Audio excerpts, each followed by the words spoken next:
మంత్రి నారా లోకేష్ పై ఘాటు విమర్శలు చేసిన మాజీ మంత్రి సిదిరి అప్పలరాజు ఈ మేరకు ఈ రోజు మీడియాతో మాట్లాడుతూ మా వైసీపీ అధినేత జగన్మోహన్ రెడ్డి మత్స్యకారుల గురించి మాట్లాడితే నారా లోకేష్ ఆ మాట్లాడటం సరికాదని మండిపడ్డారు. కాపాడి ఆ రిజర్వాయర్ల మీద బ్రతికేటటువంటి ఇన్లాండ్ ఫిషర్మెన్ కి సంవత్సరానికి ఎంతో కొంత ఏమీ రావడం లేదు ఇలాంటి పెత్తందారుల వల్ల.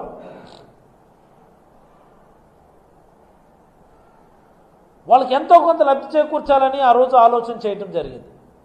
మత్స్యకారులు అడిగారు, ఇన్లాండ్ ఫిషర్మెన్ అడిగారు, మాకు బాబు ఇవేవో మీరు చేయండి, మేము వీళ్ళు దాటికి తట్టుకోలేకపోతున్నాము అని చెప్పి. తర్వాత వద్దన్నారు, అబియన్స్లో పెట్టాం. జగన్మోహన్ రెడ్డి గారు జీవో నెంబర్ 217 ప్రకారం ఏ రిజర్వాయర్ని కూడా మత్స్యకారులకు కేటాయించకుండా ఆపలేదే. ఒక్క రిజర్వాయర్ చూపించండి, పలానా రిజర్వాయర్లో ఈ జీవో నెంబర్ 217 వల్ల మత్స్యకారులకి వేటాడే అవకాశం ఇవ్వలేదు గత ప్రభుత్వం అని ఒక్క రిజర్వాయర్ మీరు చూపించగలరా?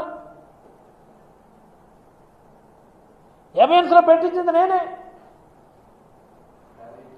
మత్స్యకారు పెద్దలందరూ వచ్చి మనకెందుకు సార్ గొడవ, ఆ పెత్తందారులు వాళ్ళ బారి నుంచి కాపాడాలని మత్స్యకారులు అడిగారు.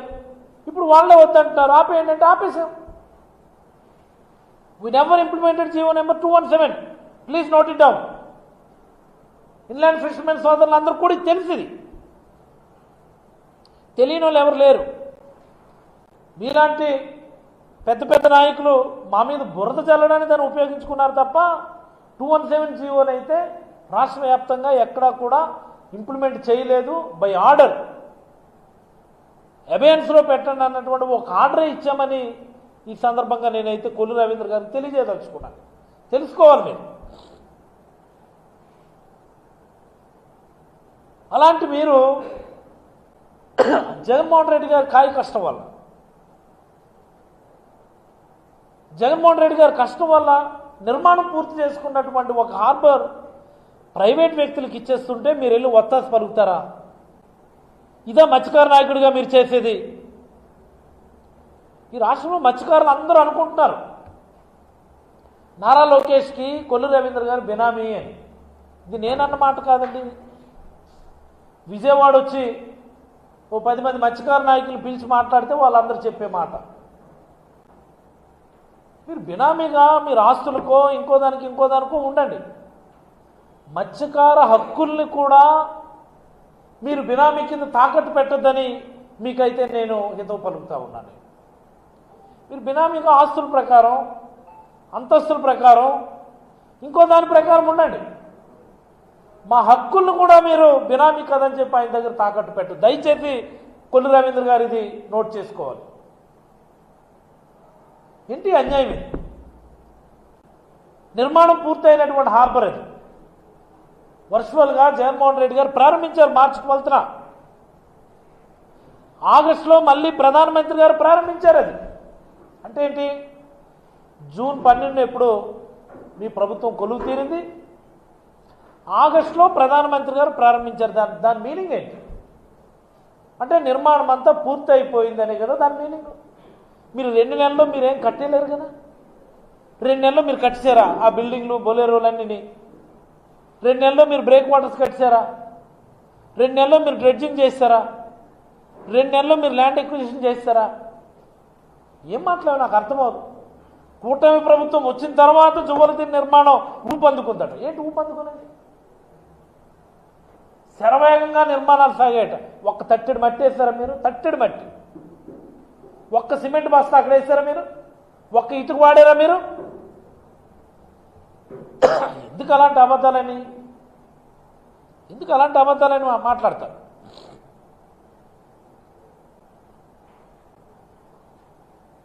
పూర్తయిన హార్బర్ అది. పూర్తయిన తర్వాతనే జగన్మోహన్ రెడ్డి గారు ప్రారంభం చేస్తారు. ఏదో అడావుడుగా చంద్రబాబు నాయుడు గారిలో చెయ్యరు జగన్ సార్.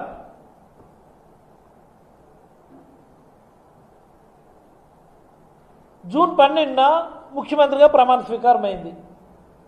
ఆగస్ట్ 2న ఎప్పుడో ప్రధానమంత్రి గారు ప్రారంభించారు. అంటే ఆ నెలన్నర టైంలోనే మీరు అన్ని నిర్మాణాలు చేశారా? శరవేగంగా నిర్మాణాలు చేశారని చెప్తున్నారు. అప్పుడు చేసి జగన్మోహన్ రెడ్డి గారి కష్టం అది, జగన్మోహన్ రెడ్డి గారి సంకల్పం అది. జాతికి అంకితం చేసిన తరువాత ఇప్పటి వరకు మత్స్యకారులకు హ్యాండ్ ఓవర్ చేయకుండా మీ ప్రభుత్వం వచ్చిన తర్వాత అంటే సుమారుగా అక్టోబర్ నవంబర్లో మీరు ఒక నోటిఫికేషన్ ఇచ్చారు. మీరు ఏపీఎంబీలో ఇప్పటికి కూడా నోటిఫికేషన్ ఉంది, చూడండి మీరు. ఈ హార్బర్లన్నిటినీ కూడా ప్రైవేట్ వ్యక్తులకి ఓఎన్ఎంకి ఇవ్వడానికి అని చెప్పి నోటిఫికేషన్ ఇచ్చారు. మీరు పోర్టులకు వేరేగా, హార్బర్లకు వేరేగా ప్రైవేట్ వ్యక్తులకు ఇస్తాం పీపీపీ మోడ్లు అని చెప్పి నోటిఫికేషన్ ఇచ్చారు. మీరు ఉన్నాయి, మీ ఇంతకు ముందు నోటిఫికేషన్ మీరు చూపించాం కదా. ఎవరికి చెప్తారు అబద్ధాలు మీరు? ఇవన్నీ ఆన్ పేపర్ ఉన్నవే. పూర్తయిన నిర్మాణంలో మత్స్యకారులు అలౌ చేస్తే హార్బర్లు ఎందుకు కట్టించుకుంటామండి? తెలియడం లేదా మనకి?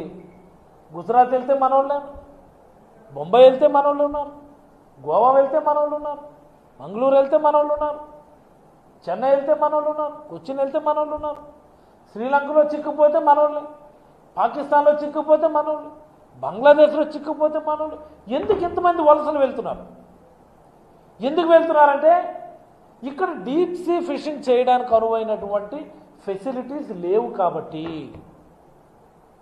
అర్థం అవడం లేదా? ఎందుకు అర్థం చేసుకోరు మా మత్స్యకారులు ఘోషణ? ఎవరు డీప్ సీ ఫిషింగ్ చేయడానికి అనువైనటువంటి ఫెసిలిటీస్ మన రాష్ట్రంలో లేవు కాబట్టి ఇన్ని వేల మంది, లక్షల మంది మత్స్యకారులు ఇతర రాష్ట్రాలకు వలస వెళ్ళి అక్కడ కూడా చేపల వేట చేస్తున్నారు. ఇది మన రాష్ట్ర దౌర్భాగ్యం. ఎవడో ఒకడు వచ్చి మార్చకపోతాడా? ఎవడో ఒకడు వచ్చి మా జీవితాన్ని బాగు చేయకపోతాడా?